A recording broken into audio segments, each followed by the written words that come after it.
Entre los años de 1924 y 1929, los científicos Alexander Oparin y John Haldane plantearon la teoría físico-química del origen de la vida.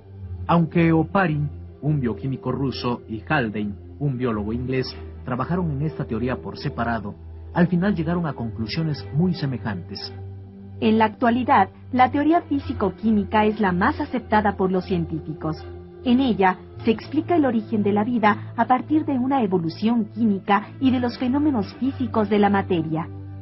Asimismo, esta teoría se basó en estudios geológicos, paleontológicos y bioquímicos. Entre las aportaciones a los trabajos de Oparin y Haldane destaca la labor del farmacéutico mexicano Alfonso Herrera, quien realizó estudios sobre el origen y la evolución de la vida en la Tierra.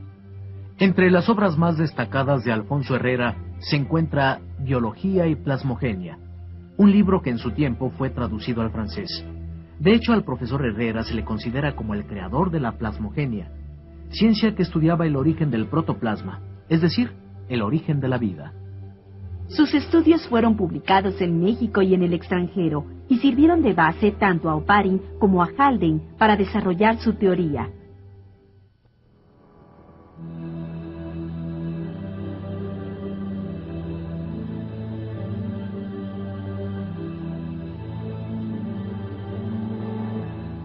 De acuerdo con la teoría físico-química, hace unos 5.000 millones de años, la Tierra acababa de formarse a partir de una nube de gas de hidrógeno.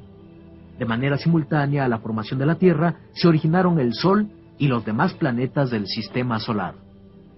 Al principio, la temperatura de la Tierra era extremadamente alta, pero poco a poco se fue enfriando y comenzaron a formarse los grandes océanos primitivos. En aquel entonces, la atmósfera de la Tierra era muy diferente a la actual. Predominaban en ella el vapor de agua, el metano, el amoníaco, el dióxido de carbono y el hidrógeno. A diferencia de lo que sucede en nuestros días, en esa fase inicial, todo tipo de radiaciones solares llegaban a nuestro planeta, desde los rayos ultravioleta hasta los infrarrojos. Además, había una gran cantidad de erupciones volcánicas y mucha energía producida por los rayos y los truenos.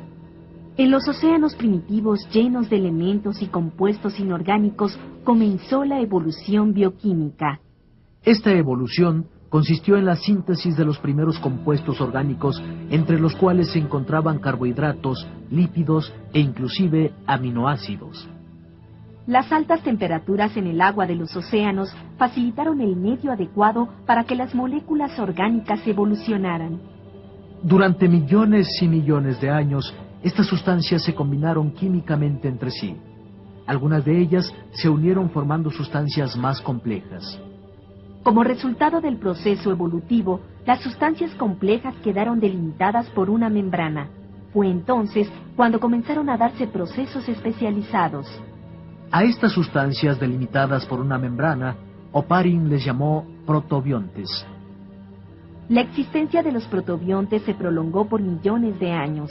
Con el paso del tiempo, adquirieron características propias de los seres vivos y empezaron a realizar funciones como la nutrición y la excreción.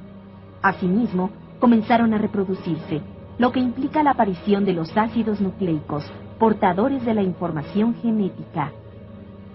Evolutivamente, los protobiontes antecedieron a las primeras células simples y sencillas, que surgieron miles de años después. Se cree que los primeros seres vivos que aparecieron en la Tierra eran muy semejantes a las bacterias. Estos seres primigenios, extremadamente sencillos, fueron evolucionando y formaron seres más complejos, hasta llegar a integrar organismos pluricelulares.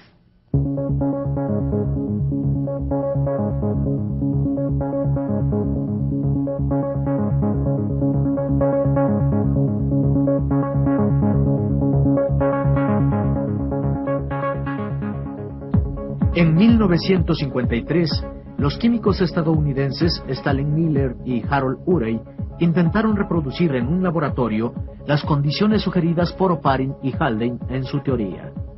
Miller y Urey crearon un aparato en el cual reprodujeron las condiciones de la Tierra primitiva planteadas por la teoría físico-química del origen de la vida.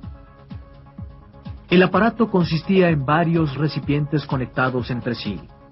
Con el fin de recrear las condiciones de la atmósfera primigenia de la Tierra, colocaron en los recipientes 2 electrodos: agua, metano, amoníaco e hidrógeno. Mediante los electrodos produjeron descargas eléctricas que hacían saltar chispas semejantes a las generadas por los relámpagos. El agua, que simulaba los océanos primitivos, fue llevada al punto de ebullición. En ella se introdujeron una multitud de moléculas inorgánicas a partir de las cuales debían formarse seres vivos simples y sencillos. El experimento se prolongó durante varias semanas. Los científicos advirtieron que en el agua y en las paredes de los recipientes se habían acumulado algunas sustancias. Al analizarlas, Miller y Urey se dieron cuenta de que se trataba de varios compuestos orgánicos, entre ellos 4 aminoácidos diferentes, los cuales intervienen en la formación de las proteínas. Con su experimento, los científicos estadounidenses lograron comprobar que a partir de los compuestos inorgánicos se formaban compuestos orgánicos. De este modo, abrieron el camino para demostrar que la evolución prebiológica, tal y como la plantearon Oparin y Haldane, era posible. Desde entonces, se han realizado experimentos parecidos a los de Miller y Urey, pero variando las cantidades y los tipos de gases. Asimismo, en algunos experimentos se han empleado fuentes diversas de energía como los rayos infrarrojos y los rayos ultravioleta procedentes del Sol. La mayoría de estos experimentos obtuvieron una gran diversidad de compuestos orgánicos que forman parte de los seres vivos. De esta manera, ha quedado parcialmente comprobada la teoría de Alexander Oparin y de John Haldane.